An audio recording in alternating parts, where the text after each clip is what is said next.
আজি অষ্টমী তিথি কালকেতু। হয় মহাৰাজ, আজি অষ্টমী তিথি।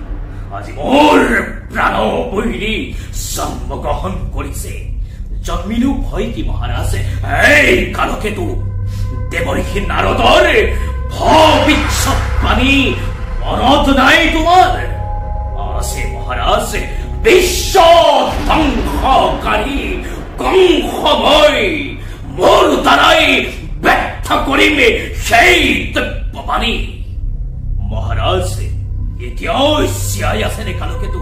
নাই মহাৰাজ, মৃত্যুমুখত পৰিছে। সেই কালকেতু, কংসৰ প্ৰাণ বৈৰী ইমান সহজে মৃত্যু হব নোৱাৰে কালকেতু। মহাৰাজ, দেৱতাবিলাক আপোনাৰ হিতাকাংক্ষী নহয়, সেইবাবে কেৱল আপোনাকে প্ৰতাৰণা কৰিব খুজিছে। কালকেতু কিন্তু প্ৰতাৰণা কৰিব নোৱাৰে মহাৰাজ। সেইবাবেই জগতত জীৱনবোৰ শিশুৱে জন্মগ্ৰহণ কৰিছে। সকলোকে মাতৃৰ কোণৰ পৰা তুলি আনি হত্যা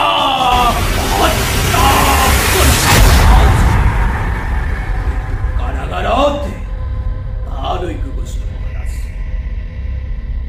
সন্তানে যদি জন্মগ্ৰহণ কৰিছে, তাক মাতৃৰ কোণৰ পৰা তুলি আনি হত্যা কৰিবলৈ হত্যা কৰিলা। মহাৰাজ কাপুৰুষ মহাৰাজ, তাত যে সন্তান জন্ম হোৱাই নাই। এই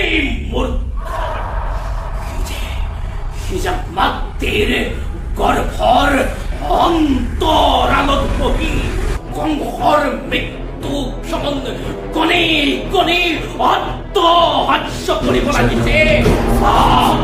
তাক মাতৃ গৰ্ভ ফালি তুলি আনি হত্যা নকৰিলা কিয়?